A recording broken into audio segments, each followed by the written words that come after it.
যারা দেশকে ভালোবাসে, দেশকে ফিল করে, দেশকে বিশ্বাস করে, দেশকে গঠন গড়তে চায়, এরা তো দেশপ্রেমিক ভাই।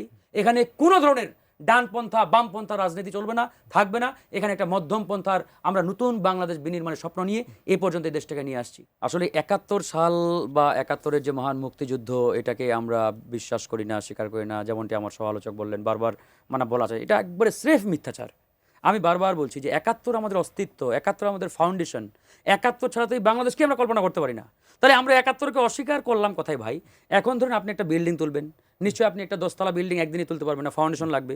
ফাউন্ডেশন করার পরে আপনি যদি ফাউন্ডেশনে বসে থাকেন আর ওই 10, 15, 20 বছর অপেক্ষা করেন, বিল্ডিং কিন্তু হবে না। বিল্ডিং তৈরি করতে হবে আপনাকে ওই ফাউন্ডেশনের উপরে দাঁড়িয়ে। তো ৭১ হচ্ছে আমাদের বেসমেন্ট, ফাউন্ডেশন, এটা আমাদের অস্তিত্ব। ৭১-এর উপরে দাঁড়িয়ে আমরা সামনের দিকে আগাচ্ছি, সামনের দিকে ফরওয়ার্ড হচ্ছি, তাকাচ্ছি। কিন্তু ওনারা ৭১-এর উপরে দাঁড়িয়ে সামনের দিকে আগাতে চান না, ওখানেই বসে থাকতে চান। তো এইভাবে তো একটা দেশ ওই বিশ্ব দরবারে কখনো মানে গৌরবোজ্জ্বল ভূমিকাও রাখতে পারবে না, আগাতে পারবে না ভাই। আমাদের কথা পরিষ্কার, ৭১ নিয়ে কেউ অস্বীকার করছে না, করার সুযোগ নেই। যারা ৭১ নিয়ে অস্বীকার করে তো দেশ বিরোধী, ওরা তো দেশের প্রশ্নে মানে ওরা স্বীকারই করে না, সুতরাং ওদের প্রশ্নই তো আসবে না এখানে। তো যারা দেশকে ভালোবাসে, দেশকে ফিল করে, দেশকে বিশ্বাস করে, দেশকে গড়তে চায়, এরা তো দেশপ্রেমিক ভাই। এরা ৭১-কে অস্বীকার করে কীভাবে কাজটা করবে? তো সুতরাং সেই জায়গা থেকে আমরা ৭১-এর উপরে দাঁড়িয়ে আজকের এই নতুন বাংলাদেশ বিনির্মাণের যে লড়াই, যে সংগ্রাম, এটাকে এই পর্যন্ত নিয়ে আসছি। এবং আমরা আরও বহু দূরে এগিয়ে যেতে চাই, বহু দূর। এই বাংলাদেশকে আমরা নেপাল, ভুটান, ইন্ডিয়া, পাকিস্তান কোনোটাই বানাতে চাই না। এই বাংলাদেশকে আমরা বাংলাদেশ বানাতে চাই এবং বিশ্ব দরবারে গৌরবের একটা জায়গায় নিয়ে যেতে চাই। এটাই আমাদের লড়াই, একবারে পরিষ্কার কথা।